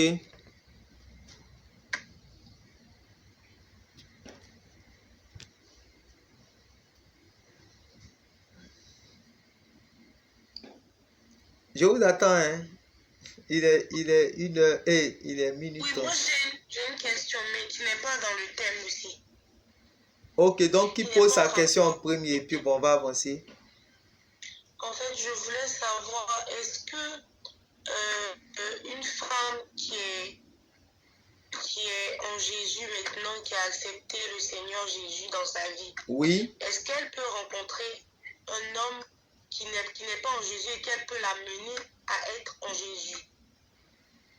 D'accord, je pense que ça a une question. Un homme genre, qui est, par exemple, destiné à être son mari, mais qui n'est pas en Jésus en fait. Est-ce que c'est possible qu'elle puisse l'amener à Jésus? Voilà. En fait, ça, si j'essaie de t'encourager, je risque moi-même de me piéger à prêcher peut-être la doctrine de Balaam que je viens de prêcher aujourd'hui. Pourquoi je le dis? Je le dis parce que je peux te mettre en danger. Si je te donne par exemple un conseil à t'encourager alors que peut-être la personne réellement ne va pas se convertir. Tu vois? Et si je lui dis non que faut faire, hein, il faut réellement te mettre avec cette personne-là, c'est comme une alliance qui est corrompue, puisque toi, tu fais partie du peuple saint. Et celui que tu dois avoir comme mari doit faire partie aussi du peuple saint. Tu vois? Et les enfants d'Israël, ils se mariaient réellement avec ceux qui sont aussi le peuple saint. Et Dieu aussi a toujours demandé cela aussi à l'église. Voilà. C'est ce qu'on a toujours réellement demandé. Voilà. Mais si je te dis, parce que on ne sait pas si ce dernier-là ne va pas se convertir. Et peut-être c'est toi, tu risques réellement de perdre réellement ta foi. Puisque en tant que femme, là même c'est encore plus difficile parce que la femme, elle va dans une position de soumission. Donc, si elle arrive avec sa position de soumission vis-à-vis de l'homme, lui, il risque de lui dire, tu dois faire comme ça, tu dois faire comme ça, tu dois faire comme ça. Et ça, c'est plus dangereux. Voilà pourquoi l'apôtre Paul même a parlé de cela dans 1 Corinthiens. Voilà. Et dans 1 Corinthiens chapitre 6, où il a dit qu'il n'y a pas de lien entre la lumière et puis les ténèbres, entre Christ et puis Bélial. Et aussi dans 1 Corinthiens chapitre 7, où il a dit que on ne sait pas. Voilà, on ne sait jamais, c'est pas sûr. Voilà. Donc, vaut mieux rester réellement avec... Sinon, il peut avoir réellement des exceptions. Mais on ne peut pas prendre l'exception pour faire une doctrine. Voilà, on ne peut pas... Voilà. Sinon, rien n'est impossible à Dieu. Il ne peut pas dire, par exemple, que Dieu ne peut pas mettre un frère qui n'est pas converti et un homme qui n'est pas converti avec une soeur qui est convertie et puis il la transforme. Il a eu peut-être des cas comme ça. Voilà. Mais on ne peut pas conseiller à quelqu'un parce que c'est dangereux. Voilà. C'est dangereux, c'est très risqué. Donc, on préfère dire ce qui est la norme. Donc, la norme, c'est le fait d'être avec un frère qui est dans le Seigneur. Et pour un frère, c'est d'être avec une soeur qui est dans le Seigneur. Parce que par exemple, si un frère qui est en Christ que peut-être tu considères, ou bien par exemple, moi comme ça, si tu n'es pas marié, puis décide d'aller prendre une païenne pour femme, tu vas commencer à tiquer, tu vas voir ça bizarre. Et c'est normal. C'est normal. Merci beaucoup, le Père. Voilà. Oui. Maintenant, j'ai une autre question. Oui. La question, c'est si par exemple, deux personnes, une femme et un homme, ils ont fait un enfant et un mois après, ils font la dot. Est-ce que ça condamne un peu la femme, ça condamne un peu les, ou bien on pense que c'est un mois après qu'ils ont fait la dot?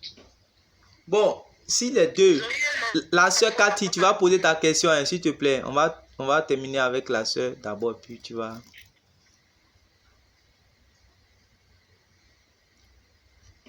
Oui, pour répondre à la soeur Marie-Victoire, comme je disais, la Bible dit que Dieu ne tient pas compte de nos temps d'ignorance. Si quelqu'un a fait un enfant réellement sans connaître avant de connaître par exemple le Seigneur, la personne a déjà fait son enfant et puis la personne a entendu la vérité, il veut maintenant régulariser sa situation, il n'y a pas de problème. Dieu ne tient pas compte réellement de ces temps d'ignorance, les péchés qu'il a commis étant dans l'ignorance sans avoir connu la voie de la vérité, tout l'évangile. Et maintenant, il veut restaurer sa situation, il n'y a pas de problème. Même s'il a déjà eu 2 enfants, 3 enfants, il n'y a pas de problème.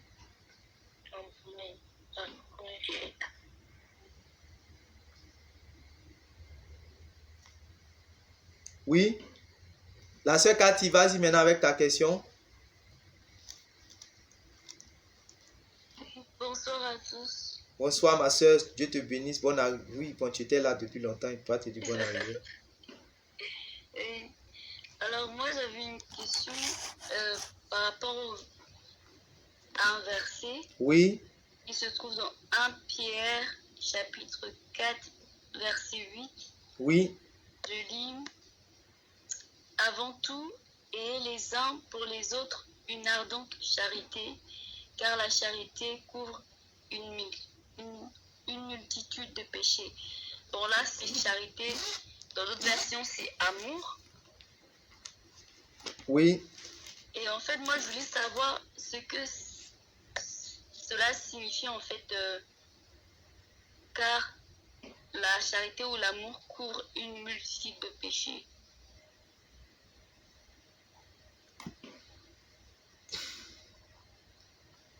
Bon, la charité couvre en fait une multitude de péchés. Des péchés ne veut pas dire en fait que la charité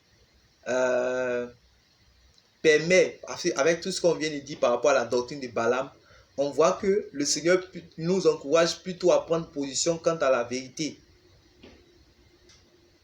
et de pouvoir brandir la vérité réellement. Voilà, de ne pas, comme on appelle ça même, tolérer tout. La tolérance n'est pas quelque chose à jeter à la poubelle, c'est quelque chose réellement aussi c'est-à-dire que être animé de miséricorde, mais en réalité, quand ça va contre nos standards, contre la volonté du Seigneur, contre nos principes, contre la parole du Seigneur, alors on ne doit pas, au nom de l'amour, rejeter la vérité.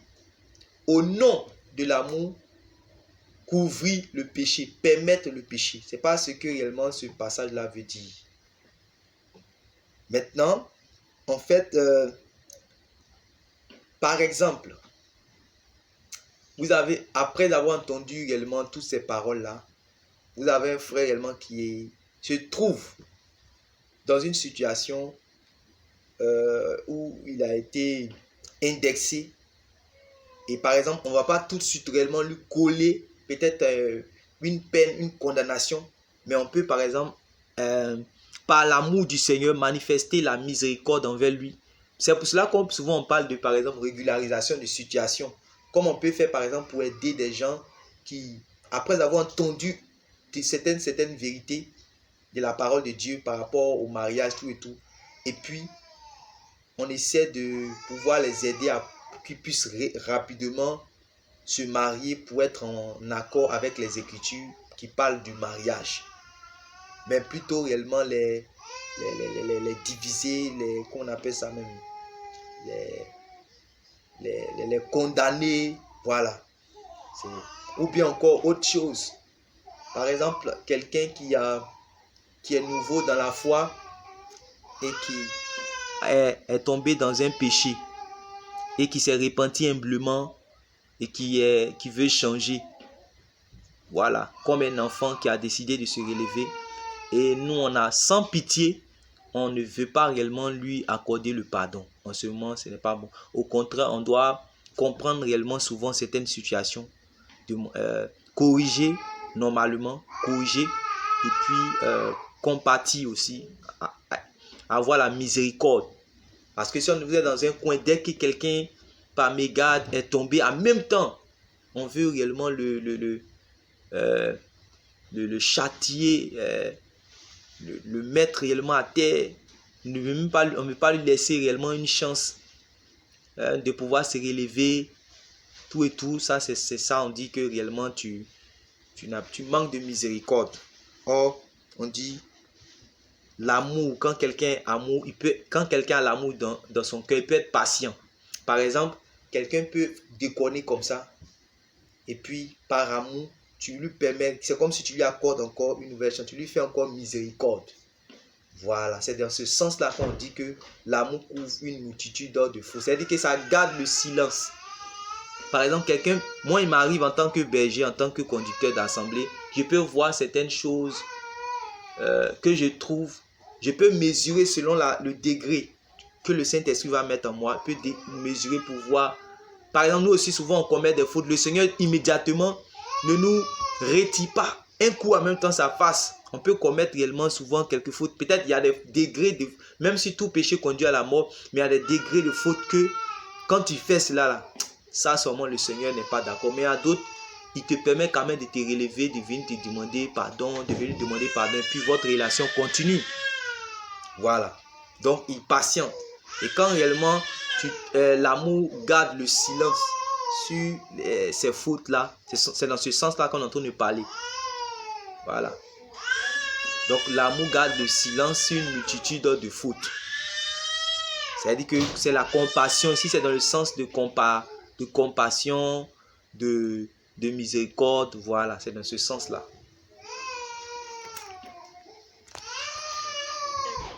Ça va? Oui. Sois béni. Oui, il y a quelqu'un d'autre qui voulait poser une question. Aurélia, tu voulais poser une question, mais c'est fini. Il n'y a plus de questions. Vous n'avez pas de questions. Ah, toi, tu n'avais pas de questions. Ok. Donc, alors que le Seigneur vous bénisse. Voilà, je suis vraiment fatigué. Je ne veux pas encore que mon dos là, ça me prenne encore. Puis, voilà.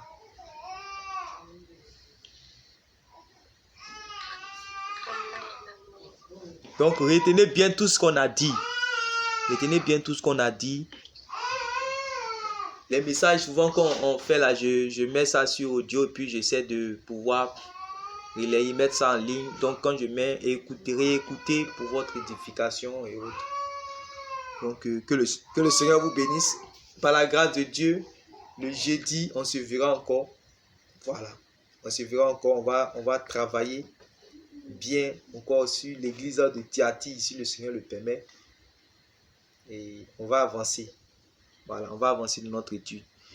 Après, en tout cas, j'espère que quand vous allez lire les lettres d'Apocalypse, en tout cas, Apocalypse chapitre 1, 2, 3, ça sera clair dans votre esprit, quoi. Parce que ce n'est pas une affaire de l'âge de Laodicée, l'âge de Pergame, l'âge de ceci, tout ce qu'on vous dit là. On disait non, l'âge de quoi on appelle ça même, de faire ça, c'est tel prédicateur, l'âge de Pergame, c'est tel messager, tous ces faux évangiles là. En tout cas, ça sera maintenant clair. Donc que le Seigneur vous bénisse. Alors on va devoir prier. On va devoir prier. Mais l'Esprit me montre quelque chose. L'Esprit me montre quelque chose par rapport aux États-Unis. Et en fait, par rapport à tous ces troubles qui sont en train de venir, c'est pour faire en réalité, c'est pour mener en fait, il y a comme une solution qui veut sortir également des États-Unis. C'est pour cela qu'il y a tous ces troubles-là. Et tous ces troubles-là, c'est pour que les gens puissent en avoir assez et puis chercher maintenant quel est l'homme solution, quelle est la personne réellement qui va venir. Et c'est comme si ce que vous, je ne sais pas si vous connaissez ce qu'on appelle les LGBT, les lesbiennes, gays, transsexuels et puis quoi là. C'est en fait, c'est comme, c'est-à-dire que les lesbiennes, gays, transsexuels et puis quoi même. Et puis bisexuels, voilà. Ceux-là, en fait, c'est eux actuellement qui dominent en fait les États-Unis. Mais en fait, c'est comme si avec Donald Trump, ils n'ont pas assez de force, ils n'ont pas assez de force actuellement. Mais c'est comme si le mouvement qui est en train de venir, eux, ils vont avoir des essors. C'est eux, en fait, c'est eux qui vont venir en fait pour chercher à unir. Voilà. C'est-à-dire que quand eux, ils sortent pour faire leur mouvement, il n'y a plus de racisme. Quand ils sortent pour faire leur mouvement, chacun ne se plaint plus pour parler de sa faim, chacun ne se plaint plus pour parler de sa politique. Ils sont toujours ensemble. Et en réalité, Satan va les séduire réellement à ce niveau-là pour pouvoir faire croître ce niveau de LGBT. Ils vont commencer réellement, tous ceux qui sont tapis dans l'ombre par rapport à LGBT là, ils vont commencer à chercher réellement à prendre le pouvoir. Et à partir de là, il y aura de grands bouleversements dans le monde entier même. Et c'est ce que l'Esprit me disait ce soir. Et l'Esprit est en train de me rappeler encore cela tout à l'heure. Donc notez bien réellement ce que je dis et priez pour les États-Unis aussi. Priez pour les États-Unis aussi. Que Dieu vous bénisse. Amen.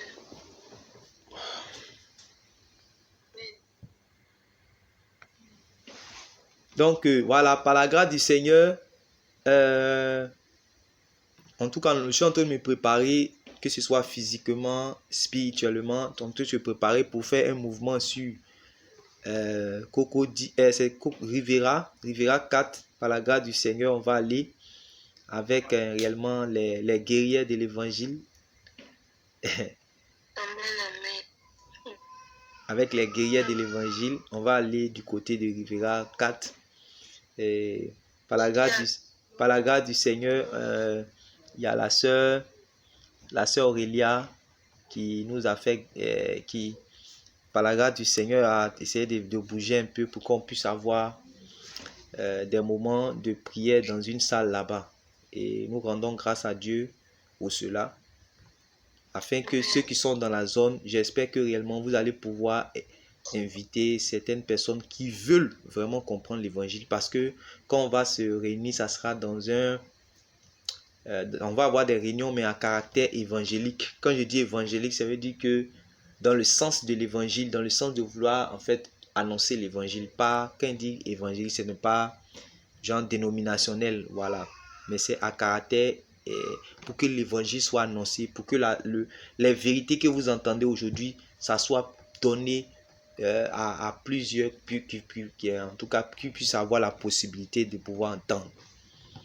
Voilà, donc on va avoir des réunions normales, ça sera des réunions normales, comme des réunions d'assemblée, comme des cultes, mais en réalité, où la parole du Seigneur sera vraiment bombardée, quoi. Voilà, pour que donc je compte réellement sur chacun de vous. Je compte sur chacun de vous pour votre mobilisation, pour qu'on puisse travailler, que ce soit sur les réseaux sociaux ici, mais aussi en ligne, parce que j'ai pensé aussi à elles qui sont du côté de Rivera 4, même si quand même les gens il y a des frères ici qui quittent réellement loin, qui quittent jusqu'à Bata, qui quittent même à Benjerville pour venir entendre la vérité à Yopougon ici. Voilà. Ce n'est pas forcément dans le but pour ne pas que vous puissiez vous déplacer le jour que vous voulez entendre, mais c'est aussi, c'est d'abord dans le but de chercher aussi à pouvoir gagner certaines personnes qui sont dans la zone. Voilà, certaines personnes qui sont dans la zone qui ne connaissent pas encore l'évangile, qui n'ont pas, ou bien qui fréquentent des assemblées, mais qui n'ont pas encore réellement entendu l'évangile véritable, qui ne sont pas encore nés de nouveau et qui sont pas encore, voilà, qui n'ont pas encore reçu le Saint-Esprit, tout et tout. Donc, nous allons travailler dans ce sens-là. Donc, je vous invite, voilà, la sœur, le Seigneur l'a vraiment motivée, le Seigneur l'a vraiment fortifiée pour qu'elle puisse réellement demander réellement l'opportunité. Elle puisse demander cela à sa maman qui a accepté, et par la grâce de Dieu, ça arrivera 4 siad. Nous allons aller par la grâce du Seigneur. On va travailler. Amen. Par la grâce du Seigneur, voilà, peut-être que quand les choses vont aller encore mieux, on va même permettre à ceux qui sont loin de voir nos réunions du côté de la Riviera aussi, qui vont pouvoir voir cela. Voilà. Ceux qui sont à l'extérieur, tout et tout. Donc, que Dieu vous bénisse. Donc, c'était aussi l'information. Mettez toutes ces choses en prière. Voilà. Parce que c'est Dieu qui dispose des choses.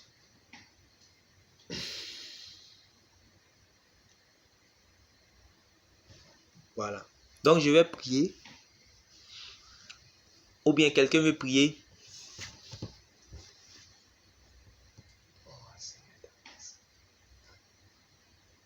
Quelqu'un veut prier. Bon, ok, je prie.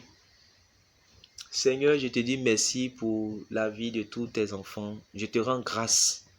Merci pour ce que tu nous as bénis encore en cette nuit. Merci pour tes paroles de grâce que nous avons reçues. Merci de nous accorder ta grâce, ta force, afin que nous puissions demeurer dans ta volonté. Merci d'avoir ouvert notre esprit, Seigneur. Merci de nous avoir parlé. Merci de nous avoir transformés par ta parole. Permets à ce que nous puissions nous réunir selon ta volonté le jeudi. Seigneur, donne un cœur pur à tes enfants. Donne-leur de s'engager pour toi, de se donner eux-mêmes à toi et de donner tout ce qu'ils ont, Seigneur mon Dieu, pour l'avancement de ton œuvre. Donne-nous une charité, un amour véritable qui aime son prochain comme le Seigneur Jésus nous a aimés. Seigneur, donne-nous aussi la force afin de pouvoir résister au diable, de pouvoir combattre l'ennemi, Seigneur mon Dieu. Donne-nous de marcher dans la vérité et de manifester la vie autour de nous au nom de Jésus. Je veux, Seigneur mon Dieu, condamner et marcher sur les œuvres de la mort, les œuvres de la sécheresse, les œuvres de la nonchalance dans la vie, Seigneur mon Dieu, de tes enfants. Tout ce qui, Seigneur mon Dieu, est ce que tu n'as pas planté. Je prie que cela soit démantelé dans leur vie au nom de Jésus. Mais je prie, Seigneur mon Dieu, que tu relâches ta grâce, ta vie, ta paix dans leur cœur, dans leur maison, dans tout ce que leurs mains touchent, dans leurs activités, dans leurs études, dans tout ce qu'ils font. Que, Seigneur, ta bonne main soit étendue sur eux. Au nom suprême de Jésus-Christ. Amen.